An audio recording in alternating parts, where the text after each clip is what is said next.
Have you ever looked at someone and just hated them? Not because they did anything wrong to you, but because existing seems so effortlessly easy for them. They walk into a room and people naturally gravitate toward them. They eat a burger and fries and don't gain an ounce. They handle stress like it's a mild inconvenience, while you spiral into a panic attack if your email tone sounds slightly off. We live in a world that screams anything is possible if you just grind hard enough. We scroll through influencers telling us that we have the same 24 hours as Beyoncé. We are sold the idea that our life is a blank canvas, and if the painting looks messy, it's because you are a bad artist. But here is the brutal truth that self-help gurus are terrified to tell you. The canvas wasn't blank before you made a conscious choice, before you developed a work ethic, before you even knew your own name. A massive percentage of your life was already decided. It was written in a code you didn't write, determined by people you didn't choose, in a location you didn't pick. This is the birth lottery.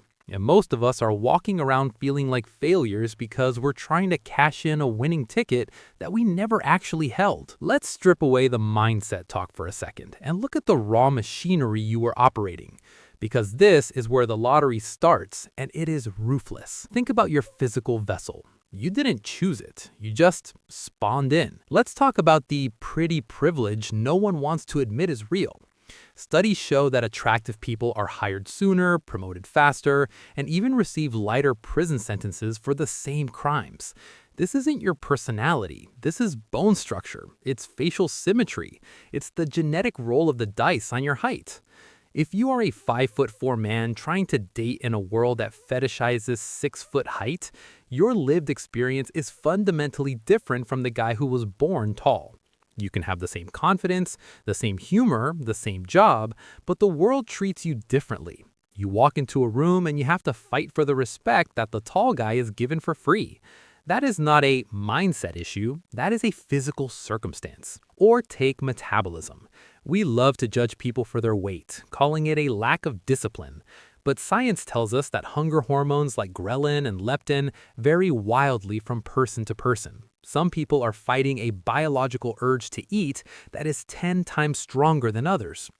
Imagine living in a body that fights you every step of the way. Maybe you have a chronic illness. Maybe you have an autoimmune disorder where your own body attacks itself. While your peers are spending their energy on building careers and traveling, you are spending 60% of your energy just maintaining a baseline of not in pain. We need to stop pretending that this playing field is level. It isn't. Some people are playing life on easy mode with cheat codes enabled, and some of you are playing on legendary difficulty with a broken controller. But the lottery goes deeper than skin and bones. It's in the wiring. It's the operating system. Let's talk about the big 5 personality traits: openness, conscientiousness, extroversion, agreeableness, and neuroticism. Psychologists estimate that about 50% of your personality is genetic, inherited, hard-coded. If you scored high on neuroticism in the genetic lottery, life is simply louder. Threat detection in your brain is turned up to 11.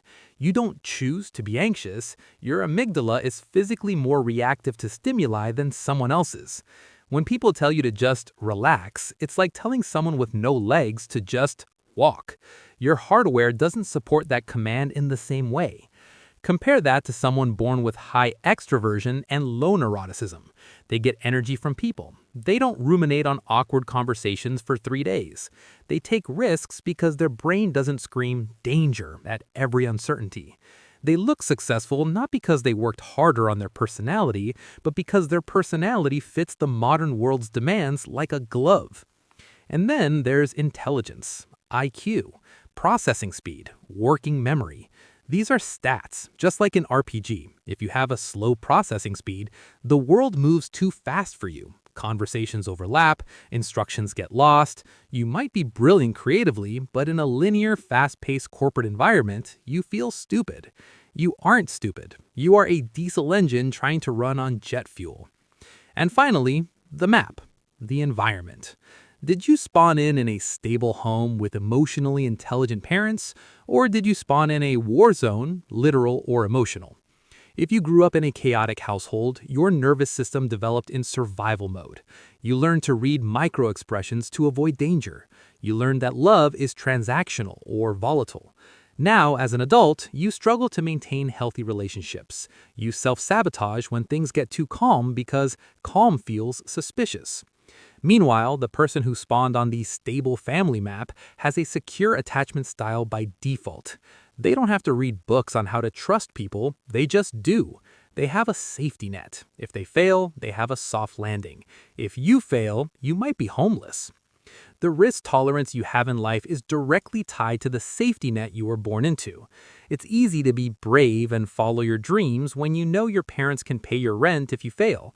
It is a terrifying existential risk to follow your dreams when you are the only thing standing between yourself and poverty.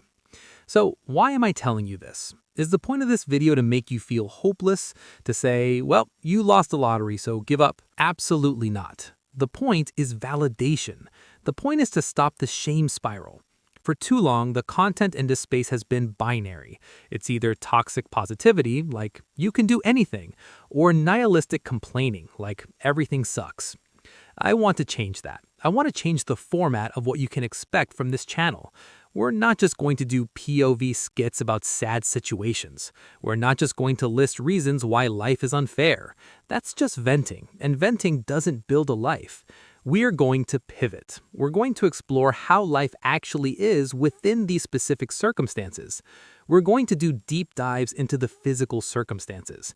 What does a day in the life actually look like when you're living with chronic fatigue versus high energy? How do you navigate the dating market realistically when you don't fit the conventional beauty standards? Not the love yourself fluff, but the actual strategy. How does height affect your career trajectory, and how do you compensate for it? We're going to explore the mental landscapes. How do you structure a successful life when you have high neuroticism? How do you build a career that accommodates your anxiety rather than fighting it? What is the reality of living with ADHD in a 9-to-5 world? We'll look at the systems, the hacks, and the emotional toll of masking. How does the world look through the lens of autism spectrum disorder? Not as a tragedy, but as a different operating system with its own logic and strengths. We're going to look at the environmental realities. How do you break the cycle of poverty trauma? How do you learn emotional regulation as an adult when your parents never taught you? This channel is evolving. It's becoming a manual for the hand you were dealt. Here is the philosophy we're going to operate on. You cannot change your ticket, but you can change how you play it. If you're 5'5", you're never going to be 6'2". You can be angry about that. You can be bitter. You can hate women for preferring tall guys. Or you can understand the stats, accept the difficulty setting, and maximize your other attributes. You can max out your charisma, your style, your career, and your humor. If you have a slow metabolism, you can't eat like your skinny friend. That's unfair. It sucks. But eating like them will make you sick. Acceptance means saying, okay, my machine requires different fuel. I will fuel it accordingly, not out of self-hatred, but out of respect for the machine I have. If you are neurodivergent, stop trying to force your brain into a neurotypical schedule. It won't work. You will just burn out. Instead, let's figure out how to build a life that works with your brain's flow, not against it. There is a grief that comes with accepting you lost the lottery in certain areas. You have to mourn the person you thought you could be. You have to mourn the ease with which you see others enjoying. Cry about it. Scream about it. It is unfair. But once you're done grieving, you have to play. You are still in the game. You are still here. And plenty of people have won the game with a bad starting hand. They just didn't play the same strategy as the people with the winning tickets. This is the new mission of this channel. We are exploring the hidden psychology of human design, the good, the bad, and the ugly. We're stopping apologizing for who we are and start understanding what we are. We're going to build a community of realists, not pessimists who give up, and not optimists who deny reality. Realists who look at the data, look at the mirror, look at their bank account and say, okay, this is the starting point. Where do we go from here? If you're tired of being told it's all in your mindset, welcome home. If you're tired of feeling broken because generic advice doesn't work for you, welcome home. We're going to dissect the lottery ticket by ticket. We're going to find the strategy for your specific build. So if you're ready to stop fighting your own existence and start understanding it, hit that subscribe button. This isn't about fixing you. You're not broken. You're just playing a different game. Let's figure out how to win it.